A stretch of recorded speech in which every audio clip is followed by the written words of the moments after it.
Hello again and welcome to another video from the Marketing Study Guide. In this video I'm just going to outline the main benefits of market segmentation. My name is Jeff and I'm a long-term marketing lecturer and practitioner. So depending on what textbook you use, you'll see there's these segmentation bases that are listed in books, typically geographic, demographic, psychographic, behavioral. They're normally in every textbook. Sometimes you'll have benefits sought separately or under behavioral segmentation, and some textbooks will talk about hybrid or multi-segmentation base where you use a combination of these. But the intention's the same, is to take an overall market and then put them into related groups of customers using one or more of these bases. So these are the top level bases, geographic, demographic. They all have many variables underneath. So there's a selection of demographics, selection of psychographics, etc. Now, the overall intention of the process is to improve our business performance. We do that because when we've gone through and look at the overall market, all the consumers, we've put them in groups and we've identified one or more of those groups, which we call segments, to become our target market. And by getting to know the target market very well and to developing our positioning and our marketing mix around the needs of that target market, we will outperform our competitors, or we will improve our performance overall. Okay, so other than the business outcome, hopefully the market share, sales, profitability improvement, what are the other benefits of working through market segmentation? Okay, let's just run through. There's about 6 reasons. The first one is we're going to have a much greater understanding of the market.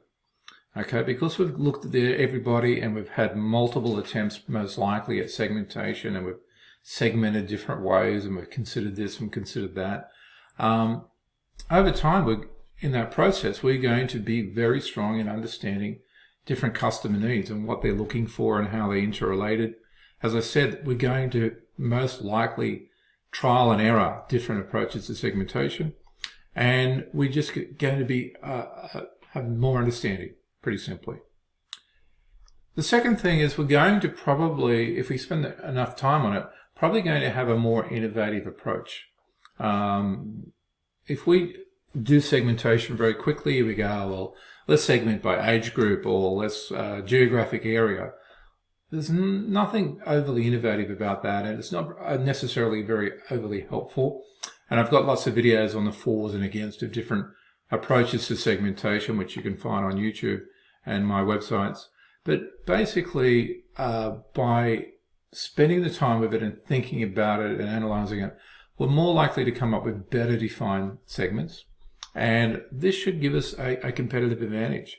We're going to have a better segmentation approach and we'll better defined target market than our competition. So that's our competition. They're working hard. We've got some breakthrough approach to how we're targeting the market and what we know about those consumers. Obviously, related to overall business performance from the main slide I showed you before, is that we're going to have a better fit to their needs. Okay, so by using segmentation and finding, good segments and then building those segments out with profiling, etc., we should be able to construct a better fit to their needs because we understand them better. And these days we talk about customer journey and customer experience, and we should be able to do that a lot better as well. And we'll build a greater connection, relationship, engagement with that end audience. We should improve our performance relative to competitors because we're going to know competitors as well. So by doing this process, we can see, okay, that competitor clearly seems to be targeting that segment, and this one, they're more tuned to that segment. So it's going to be quite insightful for understanding competitive strategy as well. And depending on the size and the power of our company, that gives us the ability for us to either attack certain competitors and disrupt them, or perhaps stay away from them if they're quite large and dominant and possibly responsive. It also helps us to work out where competitors are not. So are there gaps in the marketplace? Are there segments that are underserved that just haven't been targeted directly because we're thinking differently about the segmentation and the segment construction. And ideally, what we try to look for is opportunities to grow the market. Once we get into a market share battle and we have the same target market and we're fighting the same way, we're just taking market share off our competitors and they respond back and forward. Not a great long-term strategy.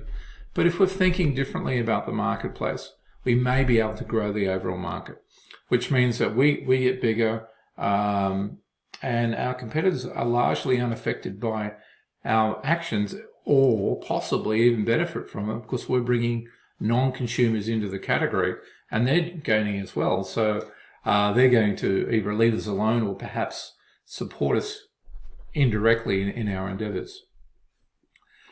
And when we have target markets, here's the next benefit, is we simplify our strategy.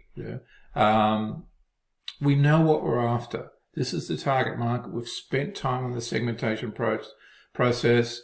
We've weighed up the fors and against of different target markets. This is the one we're after. And we become less opportunistic. I mean, that sounds like a good thing at times, but chasing opportunities can become quite distractive and a waste of money. So we become very focused on what we're about. This is our target market. Our resources are better allocated.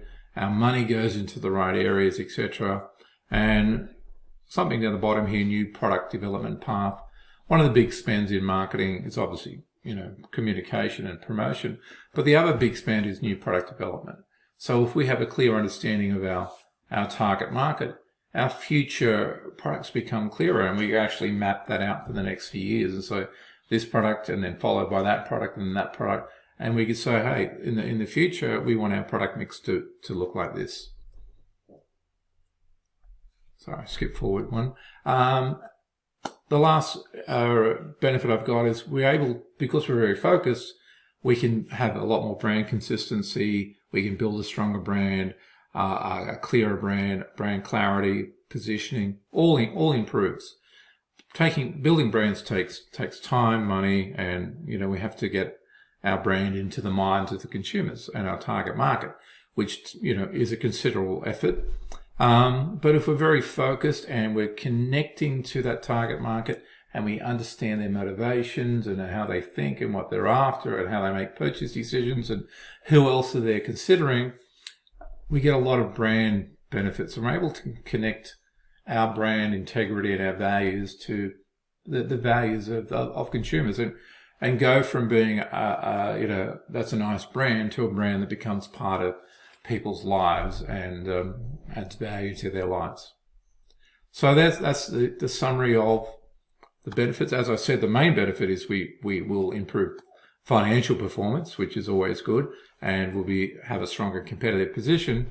But actually just working through the analytical a process of segmentation and targeting and thinking about the market provides all these advantages. So hopefully that was helpful for you. Please check out my other videos on YouTube and please subscribe to my channel.